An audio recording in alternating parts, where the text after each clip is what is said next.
And we go back now to colonial days where the Fullerton story began. This report by Janice Lim. Grand, opulent and luxurious. The Fullerton Hotel often evokes images of an old world charm. But this former government building wasn't remembered for its neoclassical grandeur. I was invited to open the Fullerton Building.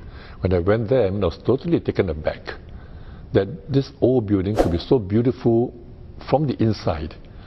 As far as my memories went, it was actually quite a musty place, full of files, and everything was enclosed.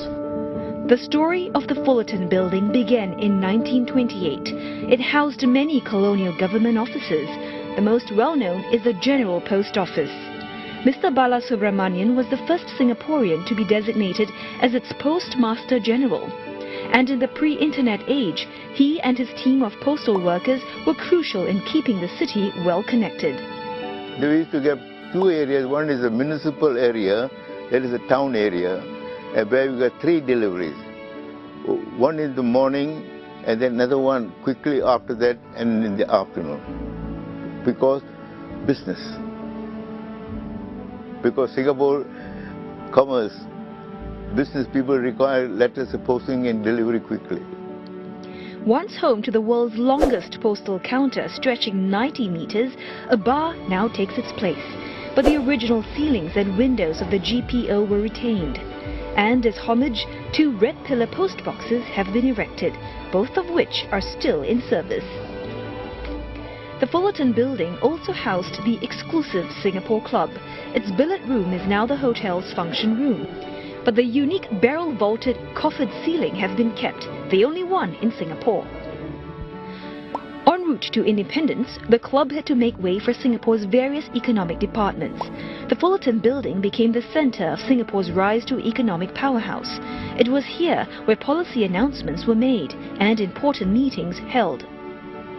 A young Mr. Goh Chok Tong also joined the ranks of civil servants working in the building. Well, actually, I started work in the economic planning unit that was on the 2nd floor. Subsequently, the economic planning unit was renamed or transformed into an economic research unit. That was when I moved up to the 5th floor, where Dr. Goh was. By then, Dr. Goh had taken over as finance minister. So the experience working with him was a good one. I remember having to go to his room to present him with papers for his budget. And it was here, in this converted hotel room, where Dr. Goh Keng Swee wrote his many budget speeches. The Fullerton Building also served as a backdrop in Singapore's political landscape. Just a stone's throw away at the iconic Fullerton Square, political rallies have been held since pre-independence times, to crowds swelling by the thousands. It was here where former Prime Minister Lee Kuan Yew made some of his most fiery speeches. Over the years, opposition stalwarts like Joshua Benjamin Jayaratnam and Chiam See Tong have become familiar faces as well. Unable to keep pace with Singapore's changes, the building soon outlived its original purposes. The building itself was offered to many ministries, but none of the ministries wanted a place because it was a very old structure, old floors, and we were moving into IT, into computers. And at that time, the thinking was you could have double floors to put the wires underneath, and the place was not suitable for a modern office. So we decided then, as a government, to tender out for people to decide what they want to do, what they wanted to do.